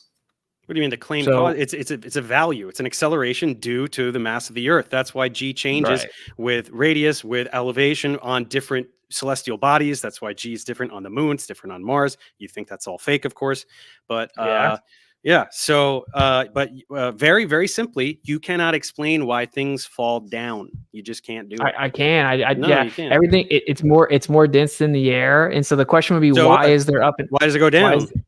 why is it down? That's your It is question. less dense too. The air above it is less dense. Should fall up. Why is it? What?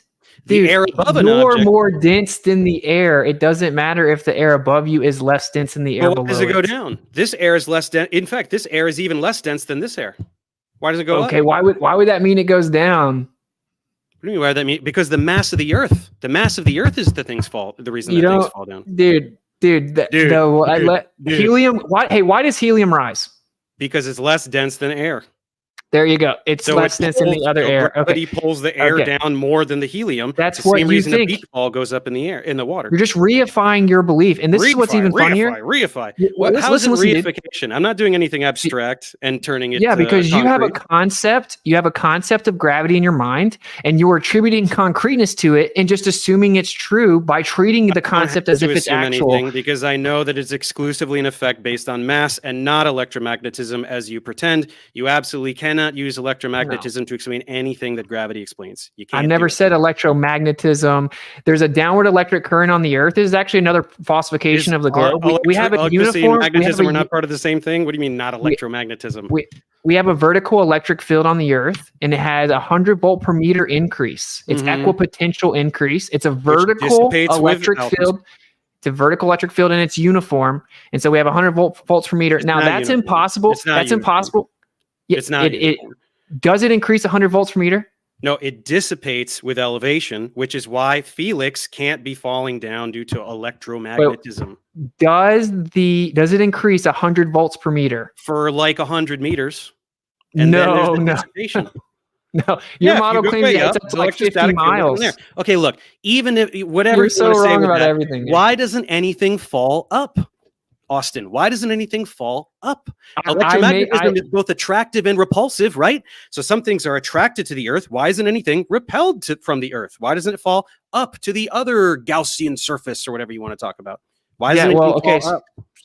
So first of all, radial distribution of a sphere would not allow you to have equipotential parallel surfaces that are 100 volts per meter. Why does it? No, I'm finishing my point. Then I'm just letting the audience hear the conclusion of the point. Let him answer. So that's the conclusion of the point that Dave previously avoided, which is that radial distribution of a sphere could not replicate what we have on the Earth. But you said, why don't things go up? You mentioned my middle school experiment or whatever you called it, right? Where I actually made something lift, and I did it with iron filings. I did it with multiple different materials, even insulators. So you said that doesn't count, and I can't make big objects. Yeah, I can't make big objects. Okay. Hey, did you know that physics scales? The bigger an object is, the more charged particles there are in it, right? So the effect should be greater. Why can't you do it with a rock or a person? Why don't we see anything fall up ever? Because you would have to increase the amount of, say, electrostatics you introduce proportionate to its weight, which is, again, mass, which is volume times density relative to the pressure mediation of the atmos. Wait. My question is, yum. Dude, what did I say that was word salad? All of it. You're just saying words. All of it. I'm asking you why things don't fall up. In a field, particles of opposite charges are accelerated in opposite directions, right? So why can't you make anything fall up? Why doesn't anything on the Earth fall up? It's a very simple question. I'm trying to explain it. A lot of people fail up. I'm just saying. Fail. Yeah. I'm trying to make it. It's really a simple concept. So when you have something that has weight, that's volume times density. Okay, that's mass, and then volume times density times acceleration. Little g is just downward acceleration, just an effect. So whenever that's the case, that pressure mediates acceleration due to gravity. That's what you guys believe. That's what he thinks. Okay, little g is just the effect. It isn't exclusive to any belief. Okay. Well, everyone keeps invoking little g as if it's proof of, I guess, the bending and warping of space and time or Well, whatever. we don't even have to go with electricity. Or I know you sorry, can't relativity. go that route. Trust me. Newton- We know. Well, no, we you know. can. Relativity is one of the most corroborated theories in the history of science, but it doesn't matter. No, it's Well, not. you can just use Newton. Well, it is. It was falsified in 1933. Fritz Zwicky Okay. was off by 99%. Definitely was never Let falsified. me ask this That's question, idiotic. dude. It's a simple Yeah. question. You said that my experiment doesn't do anything. In Yeah. reality, what I did was manipulate the electric field, and then it caused the objects to go up, even What though you that they were did- heavier than the What air. you did was proving- apply an enormous electric field to overwhelm the effects of gravity. You took a different force, electromagnetism, to overwhelm gravity for a teeny tiny little object, right. Once Can you let me again, finish? what I just said, a very massive object, a lot of matter, has more charged particles. In my body, there are many, many more charged particles than a tiny Yeah. piece of styrofoam. What Should the about- effect be greater? Can't we accelerate up? Can't we levitate? Can't we fly? Why not? If we're I talking just have a simple about- question. You won't let me get it out because you know you won't. I Be able to answer. just Hold on. answered it. Ask the question then. Ask the question. Okay, I've tried like 3 times. Okay, It's yeah. simple. You're saying that doesn't count because I can't do it with bigger objects. Yeah. Do you know that physics scales? Yeah, so a larger object, more charged particles, the effect should be greater. Why doesn't anything? So you fall agree up? though that if I do the same principle on a bigger scale, if I increase the force proportionate to the object, I would be able to make things go up. And Yeah, your but- claim that you can't do it with bigger objects is completely ridiculous, But non you would be sequitur. and countering holds no weight. gravity. You would be countering gravity. I'm You just talking about reifying out gravity here. again. Stop saying reification. Do you have any idea how dumb you sound when you say Hold on, hold reification? on. over and Hey, over? come on now, come on. Okay, We- okay. You're just begging the question over and over, dude. All You're right, just saying, I promise. Dog, Hold on, fellas. Listen. We're bringing it home. You can only do this with a Van der Graaf generator because you are applying an external field to overwhelm gravity. You're saying that out there in the world, it's all electrostatic. So we shouldn't need a Van der Graaf generator. Out there in the world, where this is an electromagnetic effect, and we know that electromagnetism is both attractive and repulsive. Out there in the world, why doesn't anything fall up ever? Okay. First of all, depending on the environment, say like your hair will stick up during thunderstorms. Bumblebees literally do something called non-contact pollen detachment. They fly over top of the flowers and the Spiders. pollen levitates. Literally, there is naturally occurring phenomena that's based on the electric field of the earth. You're saying we're adding an external force? No, we're manipulating the force that's already. Let me finish. We're manipulating the force that's already there. I didn't add anything. Everything that exists is electrostatic, right? Which is on the smallest scale is No. 10 to 36 power stronger than your belief in gravity. And all molecular and intermolecular attractive forces are electrostatic. That means all objects that exist are held Yeah. together by that. So you're acting like I'm adding something that wasn't there. No, I'm just manipulating what was there. Now you do the same thing with your belief in gravity. Isolate gravity and prove it's true. Yeah, things only fall down. That's it. Well, I'm asking you why can't things be don't fall serious. up. All you're doing is citing, oh, a bumblebee does something. These are all teeny tiny objects where electrostatics can overwhelm the effect of gravity. Why doesn't a rock fall up, or a person, or a car, or anything ever? let me ask this. Because the pressure mediated by the density relationship and the weight makes it go down. It's pretty simple. Okay. I feel like you Those both. sure were words. Okay. So, Dude, that's Uh, pretty bad look. well, hold Yes, on. it is a bad look for you. All I right, agree. hold on, gentlemen. What I want to say is that you both have been extremely well behaved and entertaining, and I want to let the viewers, of which there are many thousands, get in if for a few minutes. But do I dare bring up Cavendish? Do I dare bring up, because that is a point of contention, right? Of that matter attracts matter, right? That disproves gravity, right? Like I'm a Yeah. very large fat man, very attractive young, but not young. Why did I say young? That's creepy. Very attractive thin women are often attracted to me. But the let's actually not go down that.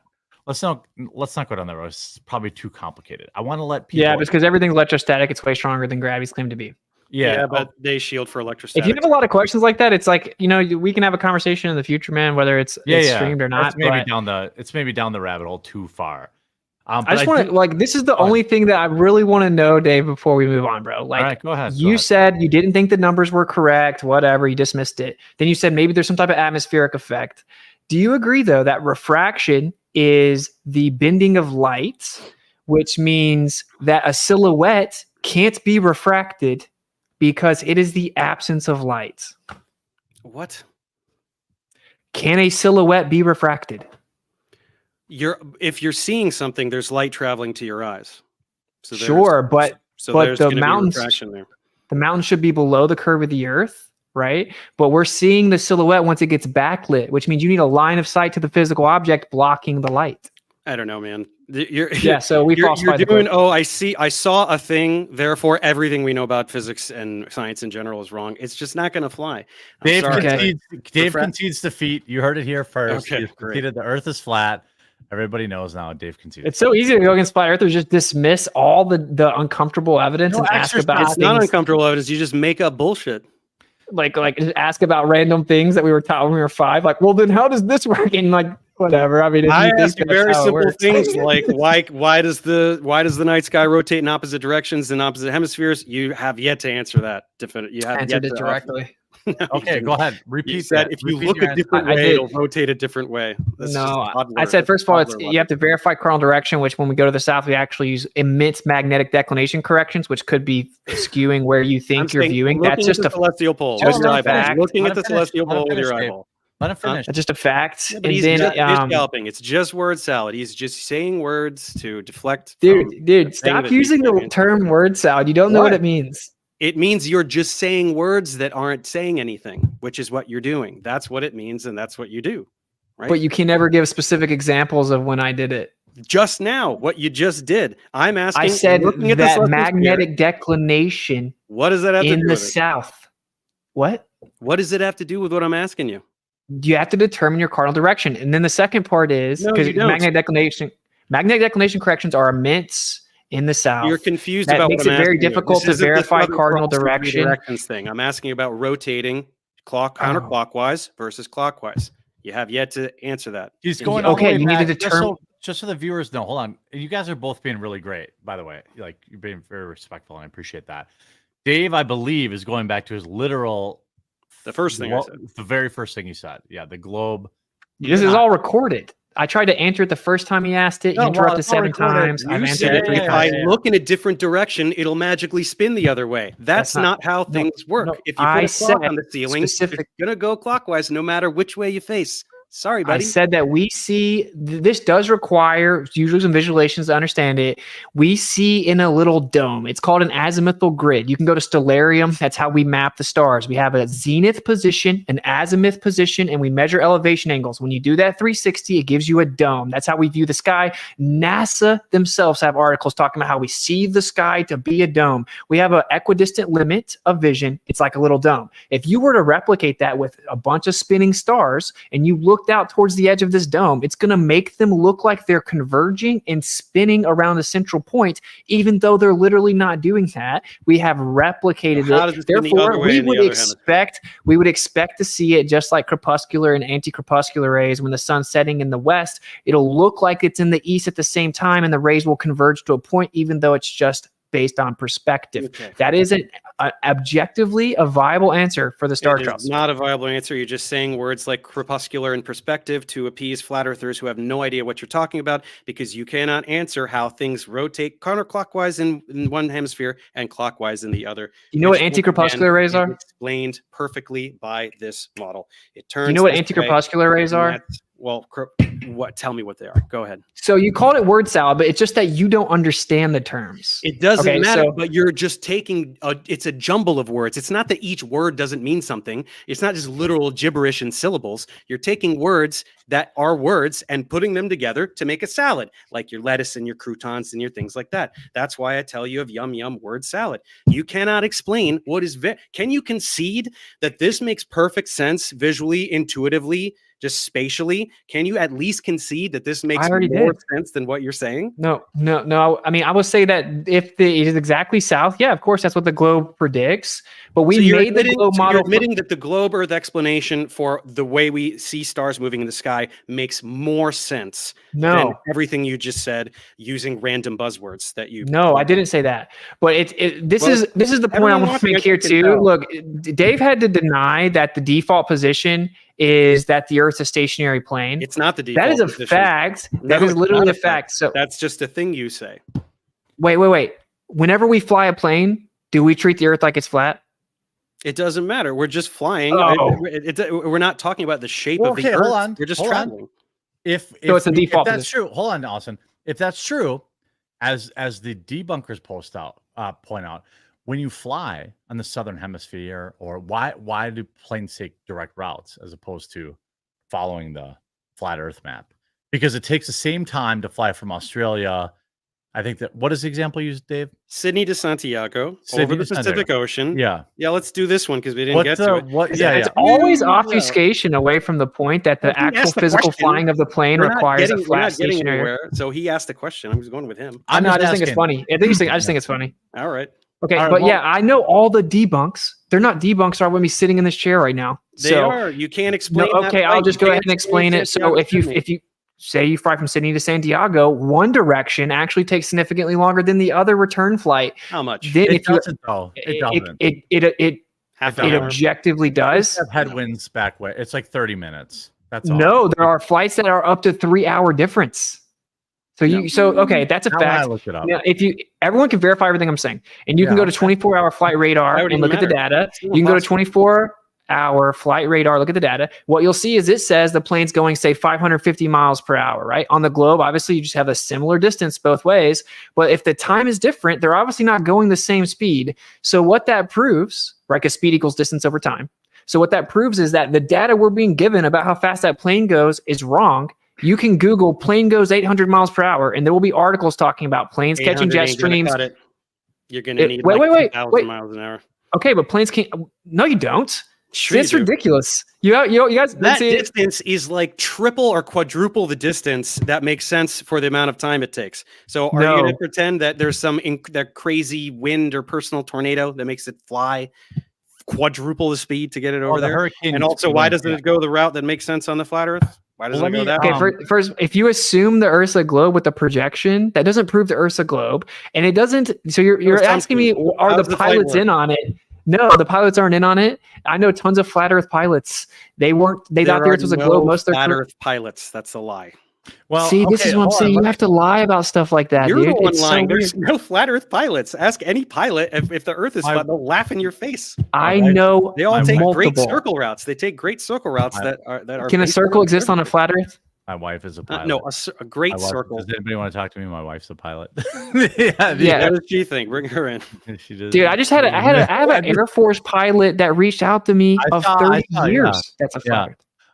Cool. I the- bet that's true. Totally. I don't want to. See what I'm saying? You have to deny basic reality. Why? um, Why is it so crazy to think that you could be making that up on the spot? But Why what is is what I'm it- saying? How- Hold on a second. Either I let these guys go at it for 10 more minutes, or we answer viewer questions. I feel like we've gone good time. I feel like Let's we're do it. there, right? Yeah. Yeah, we're there. I So got I stuff want to to pick do. a few of these. I'll stick around live for a few minutes after I let these guys go.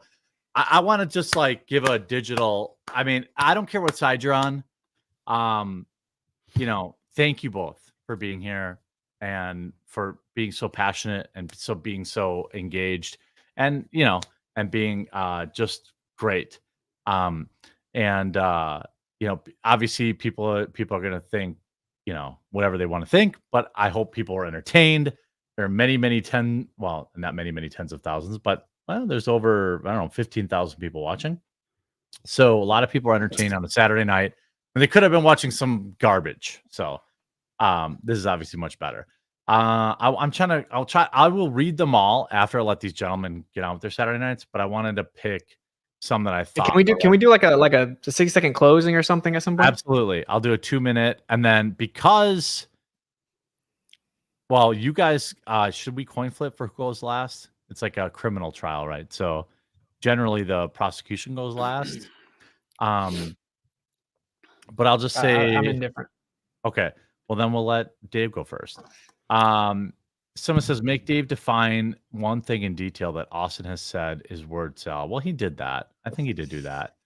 No, we didn't. It's not that he's using words that aren't real. It's that he's stringing together words in a way that isn't saying anything. It's just Give an using example. Scientific terminology. I can't Give an remember example. because he didn't say anything, so it doesn't really stick. Yeah. Right. The When I'm definition of trying- word salad is incoherent rambling, Yeah. typically associated with schizophrenia.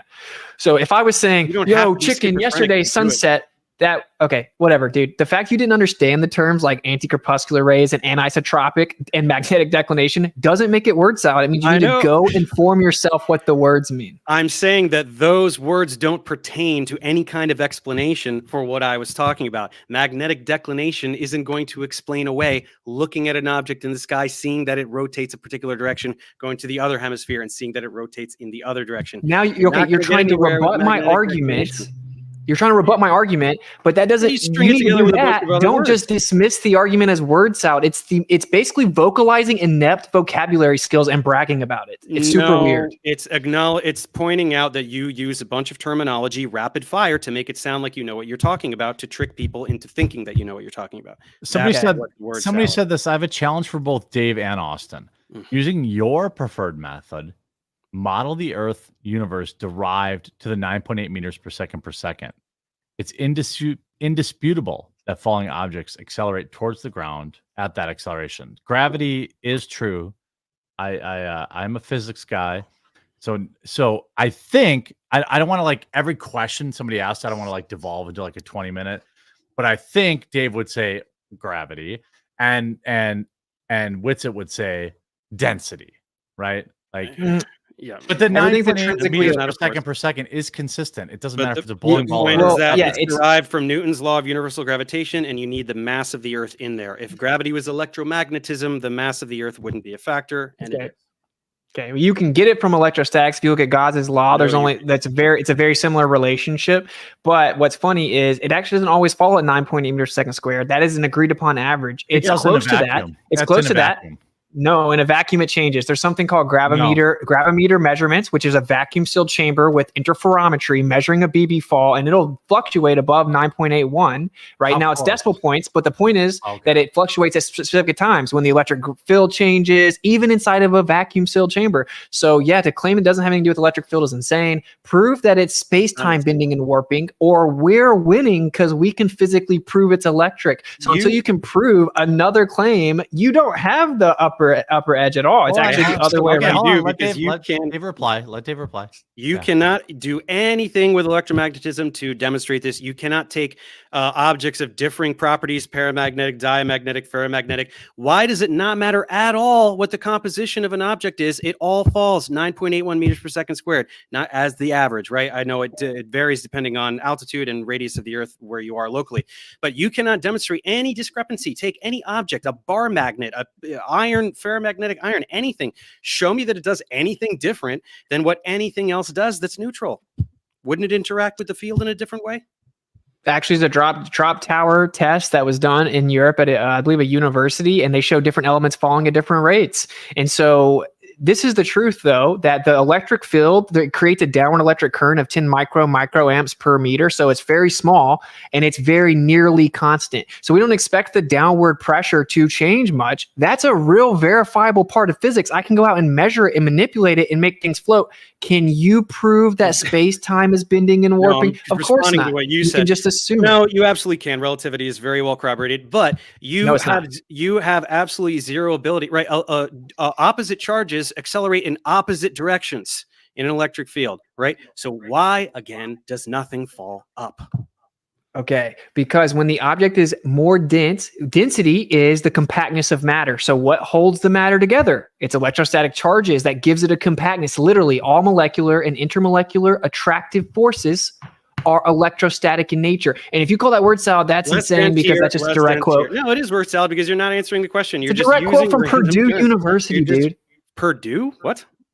I just quoted Purdue verbatim. So this is the problem with listening to people like this guy. They're just going to dismiss it as word salad. You can't have an intellectually honest conversation. You're just it's just random. It's just random words. You just said density. I'm asking you why nothing falls up, and you answered density.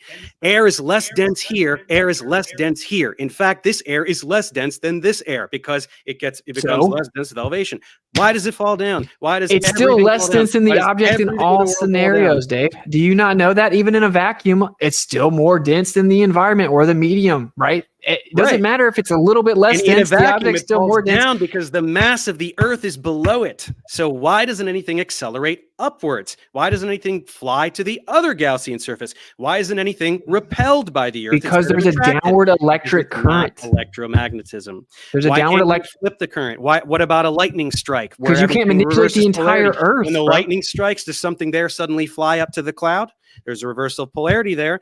Why Okay. is it that you can't get anything to fall up?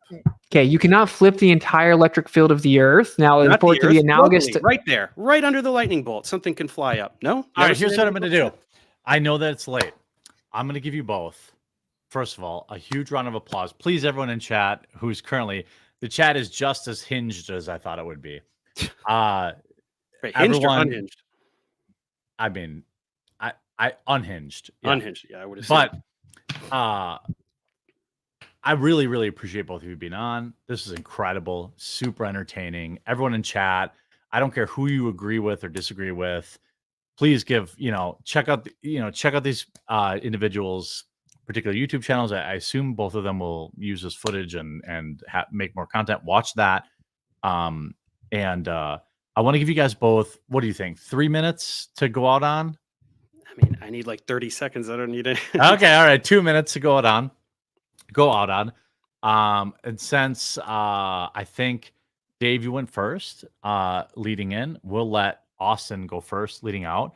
But I want you both guys to know I'll have you back on any time you want. This was a blast for me. Like I know that chat, I know they enjoyed it. Obviously, both of you hope to educate people, but for me, I'm a loser entertainer, and I know everyone was entertained. So if everyone had a good time, please support whoever side you want. And I will read everybody's chats after I let these guys off the hook because they've got more important shit to do. So Austin, I will give you the floor. I will shut off my camera and give you 2 uninterrupted minutes. Plug whatever you want. Let people know where to find you. Watch your content, and then we'll go to Dave, and then I will stay on and respond to all the other stuff. If that's okay with you guys. Does that sound okay? Yep. Sure. Okay. Go ahead. Actually time it. So, the default position is that the Earth's a stationary planet. It's what we all experience. Could, in theory, the Earth be a spinning globe? Sure. Whenever you point at the sky and say, look, it matches the globe, it's very ignorant because we made the globe model from the sky. We took observations and reverse engineered the way that we see the sky and assumed the Earth's a sphere. Of course it matches. That's how we made it. And it didn't match for hundreds of years. It had to constantly be updated, still being updated. Relativity is the most verified theory ever. Isn't true at all. 1933, Fritz Zwicky saw the galaxy cluster only had 1% of the mass it needed to actually keep the galaxies from escaping. That means it was missing 99% mass. That's called dark matter. It was originally called missing mass. It's still a major problem. Relativity can't even predict things on the quantum, local, or cosmological scale. It's been falsified with things such as anisotropic light propagation, meaning light's actually in a variant, it changes, etc. So a lot of these things are a bit more complex. I encourage people to go actually look at my channel or Ether Cosmology and listen to us break down Einstein's papers, and you can hear him say it. Look at the tests that falsify this stuff. But this is the part that's very important. Falsifications independent of replacement. We were all told that the Earth's a spinning globe. It's very easy to mock and ridicule people that are much more informed and diligently research and actually go out and do tests in real life than actually look into it for yourself. I get it. But just calling them names, appealing to consensus or whatever, doesn't matter. This is a crazy conversation. And actually what we have proven for step one is that the Earth is stationary, and that's been done with interferometry. And so even Einstein admitted that if the interferometry measurements were correct, that his entire theory is wrong and the Earth is stationary, effectively being the implication.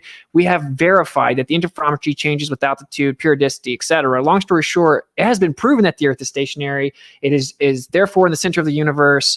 All observations ever showed that. The globe claims everything is actually an illusion. It just looks like the Earth's in the center. It looks like the Earth is flat, but it's really not. Everything is just an illusion. So I encourage you to inform yourself about it because, you can't really be confident in your position until you actually know what your position is. And the vast majority of people don't even understand the globe model. So they actually don't know what they believe in. So that's really the only reason I do this, is to encourage people to at least inform themselves about what they believe before they're so confident in it. Thanks, Austin. Thanks so much, dude. Dave, lead us out. I'll stay on live after Dave's final here. But yeah, thank you both for coming on. Cool. No, he's absolutely wrong. The default position is that the Earth is a sphere, and as predicted, he chose to obfuscate by going to relativity and Einstein and all these things, which are not helpful. Since antiquity, we've known that the Earth is a sphere. All observations demand that the Earth is a sphere. He was absolutely incapable of answering this. He just did a thing about, oh, if you look in a different direction, it's going to spin the other way. Doesn't make any sense. Was totally unable to explain this. Utilize magnetic declination. Again, these positions are nowhere near the magnetic pole, and so the idea that they could just suddenly all be looking in the same direction because magnetic declination. I'm sorry, David Weiss. I'm sorry, Austin. This is not sufficient explanation. Day and night's regions of illumination. All we got was a little toddler, shine a light on a thing where there's supposed to be a dome, even though there's not actually any dome, and the sun's going to be outside, or is it going to be inside? Doesn't make any sense either. South Pole, come back to that again, day and night. Southern Hemisphere, we did not get to any adequate explanation of how this route is possible. He just said, oh, they go really fast. I don't remember what he said, some wind or something. And we definitely have absolutely no explanation for this Antarctica Cup ocean race. These boats are not going all the way the entire world, turning the opposite direction of where they are actually turning. So I think that was pretty fun. I think we managed to stay away for the most part from the esoteric aspects of modern physics that Austin likes to spew his word salads about. And we stuck for the most part to things like gravity and things falling. So it was somewhat productive, but I do look forward to Austin going to the South Pole. Hell yeah. I'll go with you, bud. Seeing I'm the built for it. 24-hour sun, and then I can't wait to see his video saying, I now believe it's a sphere, and then we can be rid of this idiotic flat earth disease forever, hopefully. Maybe in 1,000 years it'll come back somehow. I don't know. Gentlemen, you both killed it. You're both incredibly entertaining and very respectful and well prepared. And I want to thank you for coming on. And I want to remind everyone in chat, please do, I don't care whose quote unquote side you picked. Check out both of their channels. Both are linked in the description. I think it's good to take in both sides of whatever conversation is going on. Fellas, thank you so much for coming on. I will wrap it up with chat here too, and follow and let them know what's going on. You obviously can reach out to me anytime. Use this content how you see fit, and have an incredible weekend, both of you, please. Thank you. Thanks for having us. Yeah, thanks for hosting it, man. Much love. Oh yeah, it was a blast. Thank you.